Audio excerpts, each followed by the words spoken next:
they had a lot of barriers. They had a lot of reasons why they weren't set up for success, and nobody asked them. It was interesting. My first couple months, I spent the entire time in our largest, most highly complex production facility in Illinois. And I spent it there because obviously I did a ton of research before I joined. And then as I got closer to onboarding, I started looking at P&Ls and started looking at where the opportunities were from an investor's perspective.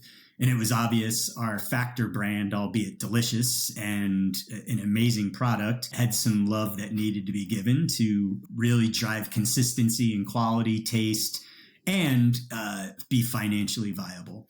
So as I onboarded, you are correct. It wasn't the typical first couple months of spending time with the board and investors and getting voice of the customer. It was stabilizing what was our biggest growth engine at the time and getting it stable so I could go out and start identifying voice of the customer and all the things that we needed to do to drive that change. But what was great about that onboarding experience that I would have never received if I didn't take that approach is I got to meet the people who add the value, right? I don't. I'm overhead. I throw some strategy out once in a while and I teach people, but like I don't cook food.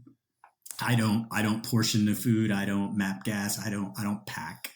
The people who I value on the floor do. And they had a lot of barriers. They had a lot of reasons why they weren't set up for success. And nobody asked them. It was just assumed this is the way we operate and this is how we're going to function. And my first couple months were talking to as many people as I could, working on the line alongside with them. And everyone jokes with me now that they know who I am. They're like, oh, you pulled an undercover boss on us without having to be the undercover boss, right?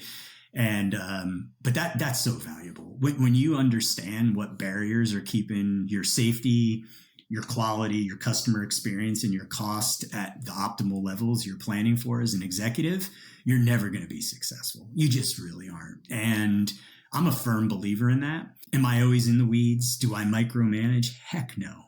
I expect my team to be a high performing team that knows and understands all the same things I do. But to have that perspective and to have the context of what things are barriers each day, I feel are invaluable. You talk real quick about my onboarding is 4 weeks ago, I was in the Phoenix building. I was just articulating that we're expanding the personalization in. And myself and my individual who leads the buildings with me, who's focused on North America, we wanted to work in the building on a Saturday and Sunday to kind of get a vibe of